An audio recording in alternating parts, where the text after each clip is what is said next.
Hello guys, जैसा कि मैंने आप लोग को मटेरियल्स का पार्ट 1 यानी कि भाग 1 पढ़ा दिया था, जिसमें आप लोग के कुछ बेसिक से कंसेप्ट थे उसमें।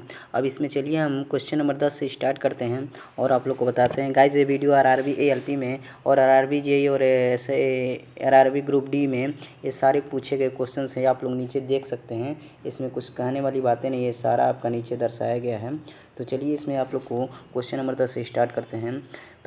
मिश्रण प्रकृति में हो सकता है। तो गाइज, मिश्रण प्रकृति में यानी कि नेचर में किस किस रूपों में हो सकता है? समांगी या विषमांगी, या फिर समांगी और विषमांगी दोनों, या फिर हमारा शुद्ध पदार्थ, या फिर हमारा शुद्ध पदार्थ। इसमें से हमारा राइट आंसर क्या हो जाएगा गाइज? इसमें से हमारा राइट आंसर क्या हो जाएगा? सी हो जाएगा। नेचर में हमारा यानी कि प्रकृति में हमारा समांगी और विषमांगी दोनों मिश्रण हो सकते हैं। समांगी और विषमांगी दोनों मिश्रण हो सकते हैं। चलिए नेक्स्ट क्वेश्चन पर चलते हैं गाइज। नेक्स्ट क्वेश्चन दिया है आप लोग का, मिश्रण एक धातु किसका उदाहरण है? यानी कि जो मिश्रण है हमारा वो एक धातु का किस प्रकार का उदाहरण है? कोलाइडी विलयन का, पायस विलयन का, या फिर ठोस विलयन का, या फिर विविध मिश्रण का? तो आप लोग को बताना है। तो इसका आप लोग का राइट आंसर क्या हो जाएगा? यानी कि हमारा ए गलत हो जाएगा, फिर से बी गलत हो जाएगा, डी भी गलत हो जाएगा, यानी कि हमारा सी करेक्ट आंसर हो जाएगा। सी हमारा करेक्ट आंसर हो जाएगा, यानी ठोस विलयन है मिश्रण हमारा एक प्रकार का। आप लोग यहाँ पे देख सकते हैं। अगला क्वेश्चन दिया है, निम्नलिखित में से कौन सा बीसमांगी मिश्रण है? निम्नलिखित में से कौन सा गाइज बीसमांगी मिश्रण है? आप लोग को यहाँ ऑप्शन दिया गया है। इसमें आप लोग का पीतल एक बीसमांगी मिश्रण है, या फिर हमारा पानी है, या फिर हमारा वायु है, या फिर हमारा दूध है। तो बीसमांगी मिश्रण है ऐसे मिश्रण जिसको देखने पर उसके सारे अंग एक जैसे ना दिखाई दें, यानी कि सारे पार्टिकल एक जैसे ना दिखाई दे, उसे बीसमांगी कहते हैं। यानी कि उनके भौतिक गुण एक जैसे ना हो। तो आप लोग यहाँ पे देख सकते हैं, पीतल होगा, पानी में चीनी का घोल होगा, या फिर वायु होगा, या फिर दूध होगा। तो निम्नलिखित में से कौन सा बीसमांगी मिश्रण है, ये पूछ रहा है हमारा। तो यहाँ पे हमारा राइट आंसर क्या हो जाएगा? डी हो जाएगा। दूध हमारा एक प्रकार का बीसमांगी मिश्रण है। अगला क्वेश्चन दिया है, क्वेश्चन इसमें देखिए, एक बीसमांगी मिश्रण वह होता है जिसके प्रत्येक भागों में उसके अवयवी पदार्थ के संगठक विभिन्न गुणधर्म एक जैसे नहीं होते हैं, जैसे लोहा एवं गंधक का मिश्रण, बालू एवं नमक का मिश्रण। अगला क्वेश्चन दिया है आप लोग का गाइज। इस क्वेश्चन में क्या कह रहा है? कह रहा है सामान्य पदार्थों के भौतिक अवस्था में शामिल नहीं हैं। यानी कि सामान्य पदार्थों के भौतिक अवस्था में शामिल नहीं हैं वे हमारे कौन से पदार्थ हैं? यानी कि सामान्य पदार्थों के भौतिक अवस्था में शामिल नहीं है वह हमारा कौन सा पदार्थ है? तो कोलाइडी है, गैसीय है, तरल है, या फिर मिट्टी है? तो आप लोग का इसमें से राइट आंसर क्या हो जाएगा गाइज? ये हो जाएगा कोलाइड। यानी कि कोलाइड हमारा सामान्य पदार्थों के भौतिक अवस्था में शामिल नहीं है, वो है हमारा कोलाइड पदार्थ। अगला क्वेश्चन दिया है, क्वेश्चन नंबर आप लोग का 14 दिया है। कह रहा है हवा एक क्या है? हवा एक प्रकार का शुद्ध मिश्रण है, केवल मिश्रणों का मिश्रण है, केवल तत्वों का मिश्रण है, या फिर दोनों तत्वों और यौगिकों का मिश्रण है? तो हवा हमारा क्या है गाइज? हवा हमारा दोनों तत्वों और यौगिकों का मिश्रण है, यानी कि हमारा डी यहाँ पे राइट आंसर हो जाएगा। चलिए नेक्स्ट क्वेश्चन की तरफ। नेक्स्ट क्वेश्चन दिया है हमारा, वह विजातीय मिश्रण जिसमें विलेय के कण घुलते नहीं हैं बल्कि पूरे माध्यम में निलंबित बने रहते हैं, क्या कहलाता है? यानी कि वह विजातीय मिश्रण जिसमें विलेय के कण घुलते नहीं हैं, जिसमें विलेय के कण घुलते नहीं हैं बल्कि पूरे माध्यम में निलंबित बने रहते हैं, क्या कहलाता है हमारा? तो ये हमारा क्या कहलाता है गाइस? सस्पेंशन कहलाता है, यानी कि हमारा यहाँ बी राइट आंसर हो जाएगा। अब हमारा इसका मतलब क्या होगा? ऐसे विजातीय मिश्रण, इसका परिभाषा क्या होगा? ऐसे विजातीय मिश्रण जिसमें विलेय के कण घुलते नहीं हैं बल्कि पूरे माध्यम में निलंबित बने रहते हैं, वो हमारा सस्पेंशन कहलाता है। क्या कहलाता है? सस्पेंशन कहलाता है। अगला क्वेश्चन दिया है हमारा, कह रहा है विज्ञान में कौन सा नियम मिश्रण के गुणों का पालन नहीं करता है? विज्ञान में कौन सा नियम मिश्रण के गुणों का पालन नहीं करता है? तो इसमें आप लोग को बताना है। यहाँ पे ए दिया है, मिश्रण के घटक उनके गुणों को बरकरार रखते हैं। मिश्रण के अलग अलग पदार्थ हो सकते हैं, या फिर इसे भौतिक विधि से अलग किया जा सकता है, या इसकी संरचना तय नहीं है। तो गाइस, विज्ञान में हमारा मिश्रण के नियम के गुणों का पालन, यहाँ पे इसकी संरचना तय है, ये हमारा गलत है। बाकी हमारा ये तीनों सही है। First second A B C हमारा तीनों सही है। यहाँ पे हमारा राइट आंसर क्या हो जाएगा, डी हो जाएगा, क्योंकि ये पूछ रहा है कौन सा हमारा मिश्रण के गुणों का पालन नहीं करता है, कौन सा हमारा मिश्रण के गुणों का पालन नहीं करता है। हमारा राइट आंसर क्या हो जाएगा, डी हो जाएगा, जो कि हमारा मिश्रण के गुणों का पालन नहीं करते हैं। यहाँ पे आप लोग देख सकते हैं रसायन विज्ञान में वो पदार्थ जो 2 या 2 से अधिक तत्वों या यौगिकों पदार्थों किसी भी अनुपात में मिलाने से प्राप्त होता है मिश्रण कहलाता है। अर्थात मिश्रण की कोई एक निश्चित संरचना तय नहीं है। मिश्रण को सरल यांत्रिक विधियों द्वारा पुनः उसके प्रारंभिक अवयवों में अलग अलग किया जा सकता है। मिश्रण में उपस्थित उसके घटक अपने गुणों को सदैव बरकरार रखते हैं, जैसे नमक बालू का मिश्रण। इस तरह से एक्सप्लेन करेंगे तो आप लोग को ज़्यादा टाइम लग जाएगा और आप लोग बोरिंग भी होने लगे शायद। तो चलिए मैं केवल आप लोग का केवल क्वेश्चंस कराते हैं। अगर आप लोग को जिस तरह से का वीडियो चाहिए उसी तरह से आप लोग बताइए, किसे एक्सप्लेन करके बताएं, कैसे बताएं। अभी बहुत सारे वीडियो आप लोग के आने वाले हैं। तो इसमें कह रहा है जब 2 तरल पदार्थ एक दूसरे में घुलते नहीं हैं और सॉल्यूशन नहीं बनाते हैं तो उसे क्या कहते हैं। यानी कि जब दो तरल पदार्थ एक दूसरे में घुलते नहीं हैं और सॉल्यूशन भी नहीं बनाते हैं तो वो हमारे क्या कहलाते हैं, तो वो हमारे अमिश्रणीय कहलाते हैं। क्योंकि वे दोनों एक में तो घुल नहीं रहे हैं, और जो हमारा एक दूसरे में जब घुलता नहीं है तो उसे में क्या कहते हैं, अमिश्रण, जिसे हम कहते हैं इमिसिबल। इंग्लिश में क्या कहते हैं, IMMISIBLE, इमिसिबल, यानी कि अमिश्रणीय कहते हैं। तो हमारे यहाँ पर राइट आंसर क्या हो जाएगा, सी हो जाएगा। यहाँ पे आप लोग देख सकते हैं जब 2 तरल पदार्थ एक दूसरे के घुलते नहीं हैं तो वे सॉल्यूशन बनाते हैं तो उन्हें हम अमिश्रणीय पदार्थ कहते हैं। इस प्रकार से आप देख सकते हैं। यहाँ पे हमारा क्या कर रहा है, शक्कर के घोल में शक्कर एक क्या है, शक्कर के घोल में गाइज शक्कर एक क्या है। यहाँ पे आप लोग दिखाना है विलायक है या घुला हुआ पदार्थ है या फिर कोलाइड है या फिर सस्पेंशन है। तो आप लोग का यहाँ पर राइट आंसर क्या हो जाएगा, बी हो जाएगा, यानी कि घुला हुआ पदार्थ है हमारा। यहाँ पे देख सकते हैं 2 या 2 से अधिक पदार्थों को वही सारे परिभाषा जो कि दोहराए गए हैं इसमें आप लोग देख सकते हैं। चलिए नेक्स्ट क्वेश्चन की तरफ चलते हैं।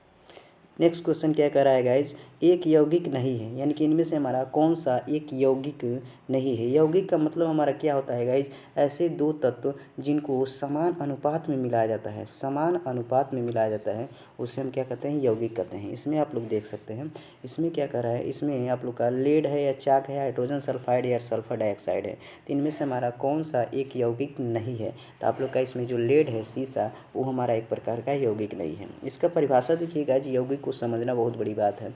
इसमें कह रहा है 2 या 2 से अधिक तत्व जब एक निश्चित अनुपात में रासायनिक बंध द्वारा जुड़कर 2 पदार्थ बनाते हैं तो उसे रासायनिक यौगिक कहते हैं। उसे क्या कहते हैं गाइज, रासायनिक यौगिक कहते हैं। जैसे आप लोग ये देख सकते हैं, इसको आप लोग रट भी सकते हैं। ये कुछ फैक्चुअल डाटा है जो कि हमेशा आप लोग के लिए बहुत ज़्यादा हेल्पफुल रहने वाले हैं, एग्जाम में डायरेक्ट भी आ सकते हैं। तो इसमें हमारा क्या हो जाएगा, एक यौगिक नहीं है। तो हमारा लेड जो है ये हमारा एक यौगिक नहीं है, जो कि इसमें भी लेड दिया है, यहाँ देख सकते हैं सबसे नीचे। तो इस तरह से आप लोग का राइट आंसर क्या हो जाएगा, ये हमारा करेक्ट आंसर हो जाएगा। अगला क्वेश्चन दिया है, क्वेश्चन नंबर हमारा 19 दिया है, रेत और चीनी का मिश्रण डॉट डॉट डॉट का एक उदाहरण है। यानी रेत और चीनी का जो मिश्रण हमारा एक प्रकार का किसका उदाहरण है, विजातीय मिश्रण का उदाहरण है। रेत और चीनी यानी कि इमिसिबल भी है, इसलिए हम विजातीय मिश्रण भी कहेंगे, एक दूसरे में घुलते नहीं हैं। अगला क्वेश्चन दिया है आप लोग का, यहाँ पे थर्ड सेक्शन आ गया है हमारा, कह रहा है भौतिक एवं रासायनिक परिवर्तन। यानी कि आप लोग के जितने भी मटेरियल होते हैं उन सब के साथ फिजिकल और केमिकल चेंजेज किस प्रकार से होते हैं इसके बारे में डिस्कस करेंगे। इसमें क्या कह रहा है, 21 क्वेश्चन दिया है, निम्नलिखित में से कौन सा भौतिक परिवर्तन नहीं है। ये आप लोग जानते होंगे, ठोसों का द्रव में पिघलना क्या एक प्रकार का, ठोसों का द्रव में पिघलना क्या एक प्रकार का भौतिक परिवर्तन नहीं है। तो ये है आप लोग का गाइस, ये सही है। गैसों का द्रवों में द्रवीकरण, ये भी हमारा क्या है एक प्रकार का, ये भी हमारा एक प्रकार का भौतिक है। तो ये भी हमारा सही नहीं होगा। इसमें कह रहा है कौन सा भौतिक परिवर्तन नहीं है। फिर से पदार्थों का किण्वन और फिर से द्रव का गैसों में वाष्पीकरण। तो यहाँ पे आप लोग का जो सी दिया है गाइज, यही हमारा राइट आंसर हो जाएगा, क्योंकि पदार्थों का किण्वन एक प्रकार का रासायनिक अपक्रिया है। ये आप लोग का रासायनिक परिवर्तन है, रासायनिक अपक्रिया है। इसमें पदार्थ के जब मतलब ये रासायनिक अपक्रिया उसे कहते हैं जिसमें हमारे पदार्थ के अवस्थाएँ चेंज हो जाती हैं और उसे हम पुनः उसी अवस्था में नहीं ला सकते हैं। यानी कि हमारे पदार्थ की जो अवस्था होती है, जैसे मान लीजिए ए है, हमारा ए से तो बी बन जाएगा, लेकिन बी से हमारा ए नहीं बन पाएगा। जैसे अगर बी से हम ए में परिवर्तन करेंगे तो हमारा ए में नहीं बन पाएगा, ये हमारा रासायनिक है। और भौतिक हमारा क्या है, अगर ए से हमारा बी बन गया तो फिर से बी से ए भी बन जाएगा, यानी कि सेम वही पदार्थ भी बन जाएगा। तो इस प्रकार से हमारा क्या है, यहाँ पर राइट आंसर हो जाएगा सी हो जाएगा, यानी कि किण्वन हमारा करेक्ट आंसर हो जाएगा। अगला क्वेश्चन क्या कर रहा है, इनमें से कौन सा रासायनिक परिवर्तन नहीं है, यानी कि केमिकल रिएक्शन कौन सा नहीं है, केमिकल चेंजेज यानी किसमें नहीं है। ईंधन का दहन, जब हमारा कोई भी ईंधन जलता है तो राख बन जाता है, और राख हमारा फिर से राख को हम क्या, एस को फिर से हम इसको हम ईंधन में परिवर्तित नहीं कर सकते हैं, इसको ईंधन में यानी उसी रूप में परिवर्तित नहीं कर सकते हैं जिस रूप से वो परिवर्तित हुआ है। फिर से अम्लीकृत जल का वैद्युत अपघटन, ये भी हमारा एक प्रकार का रासायनिक अभिक्रिया है।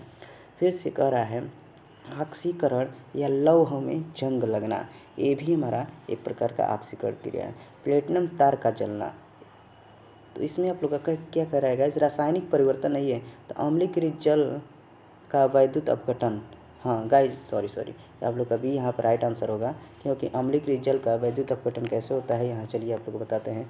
रासायनिक परिवर्तन अम्लीकृत जल का वैद्युत अपघटन नहीं है, अम्लीकृत जल का वैद्युत अपघटन, यानी कि रासायनिक परिवर्तन अम्लीकृत जल का वैद्युत अपघटन नहीं है, जबकि ईंधन का दहन, ऑक्सीकरण लौह में जंग लगना और प्लेटिनम तार का जलना, ये सभी रासायनिक परिवर्तन है गाइज। तो यानी हमारा का राइट आंसर यहाँ पे क्या हो जाएगा, हमारा राइट आंसर बी हो जाएगा। अगले क्वेश्चन की तरफ चलते हैं गाइज। इसमें क्या कह रहा है, क्या कह रहा है, इनमें से कौन सा एक रासायनिक परिवर्तन नहीं है, वेरी इंपॉर्टेंट क्वेश्चन।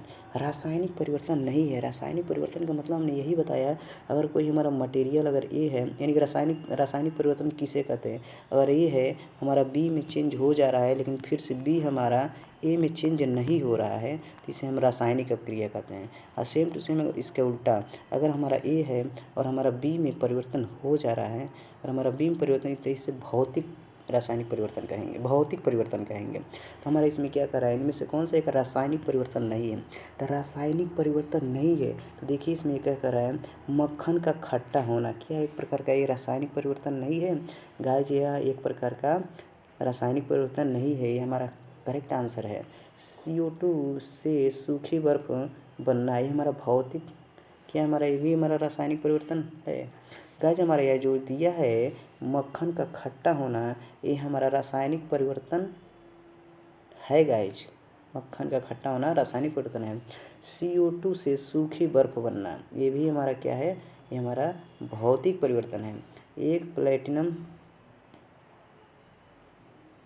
तार को गर्म होना, ये भी हमारा भौतिक परिवर्तन है। और लोहे का चुंबकीकरण, ये भी हमारा भौतिक परिवर्तन है। हमारे यहाँ पर राइट आंसर ये हो जाएगा, यानी कि वे पदार्थ जिनमें नए पदार्थ बनते हैं, नहीं बताया गया, जैसे मान लीजिए कोई फ्यूल है, अगर उसको हम जलाते हैं तो राख बन जाता है, तो हमारा नया पदार्थ बन जाता है।